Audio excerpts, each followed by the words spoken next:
എഡ്യൂഹബിൻ്റെ പുതിയ വീഡിയോയിലേക്ക് എല്ലാവർക്കും സ്വാഗതം. ഇതൊരു MS Excel എന്നുള്ള ക്വസ്റ്റ്യൻ ആണ്. Consider the following MS Excel worksheet. അപ്പം നമുക്കിവിടെ നമ്പേഴ്സ് തന്നിട്ടുണ്ട്. പിന്നെ A എന്ന് പറഞ്ഞ കോളം മന്ത്, B എന്ന് പറഞ്ഞ കോളം നമ്പർ ഓഫ് ക്ലാസ്സസ് തൊട്ട്, C എന്ന് പറഞ്ഞ കോളം പേയ്മെൻറ്റ്സ്. ഇങ്ങനെയാണ് നമുക്ക് തന്നിരിക്കുന്നത്. ഇനി value returned by the function SUMIFS, അത് നമ്മളിവിടെ സം ആണ് കണ്ടുപിടിക്കേണ്ടത്. ഇങ്ങനെയാണെന്ന് വെച്ചാൽ C2:C7, B2:B7, greater than 30, C2:C7, greater than 22 5000 is. അപ്പോൾ ഈ കണ്ടീഷൻ വെച്ചിട്ടാണ് നമ്മളിതിൻ്റെ ആൻസർ കണ്ടുപിടിക്കേണ്ടത്.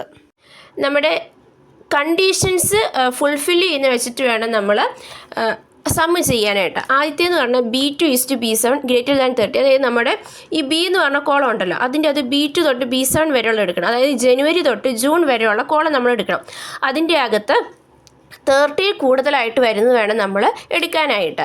അപ്പം 30 കൂടുതലായിട്ട് വരുന്നതെന്ന് പറയുമ്പോൾ നമ്മുടെ ഏപ്രിലും മെയ്യും ഒഴിച്ച് ബാക്കി ജനുവരി, ഫെബ്രുവരി, മാർച്ചും ജൂണും. അപ്പം ഈ ഒരു ഇതിൻ്റെ അകത്തെ പേയ്മെൻറ്റ്സ്, അതായത് ജനുവരി, ഫെബ്രുവരി, മാർച്ച്, ജൂണ് എന്നിവയുടെ പേയ്മെൻറ്റുകളാണ് നമ്മൾ കൂട്ടേണ്ടത്. അപ്പോൾ അതിൻ്റെ അകത്ത് അത്രയാണ് നമ്മൾ സെലക്ട് ചെയ്യേണ്ടത്. നമ്മുടെ ക്രൈറ്റീരിയ തീർന്നിട്ടില്ല. ഇനി പറഞ്ഞിരിക്കുന്നത് C2:C7 ഈസ് ഗ്രേറ്റർ ദാൻ 22 5000. അതായത് ഇപ്പം നമ്മൾ പറഞ്ഞു ഈ ഏപ്രിൽ മെയ് ഒഴിച്ചിട്ടുള്ള മന്തുകൾ എടുത്തു, ജനുവരി, ഫെബ്രുവരി, മാർച്ച്, ജൂൺ. ഇതിൻ്റെ അകത്ത് 22,500 മുകളിലുള്ളത് വേണം നമ്മൾ എടുക്കാനായിട്ട്. ഇനി 22,500 മുകളിലുള്ള കോളമാണ് നമ്മൾ എടുക്കേണ്ടത്. അപ്പം നമ്മുടെ ജനുവരി പറ്റും, ഫെബ്രുവരി പറ്റില്ല, മാർച്ചും പറ്റും, ഏപ്രിൽ മെയ് ഓൾറെഡി നമ്മൾ അവോയ്ഡ് ചെയ്ത് കളഞ്ഞു, ജൂണും പറ്റത്തില്ല. ഇനി റെസ്റ്റ് വരുന്നത് നമ്മുടെ ജനുവരിയും മാർച്ചും മാത്രമേ ഉള്ളൂ. അപ്പം ജനുവരി മാർച്ചും കൂടെയാണ് നമ്മൾ ആഡ് ചെയ്യേണ്ടത്. അതായത് 30,000, 25,500 കൂടെ നമ്മൾ ആഡ് ചെയ്യണം. അപ്പം നമുക്ക് 55,500 കിട്ടും.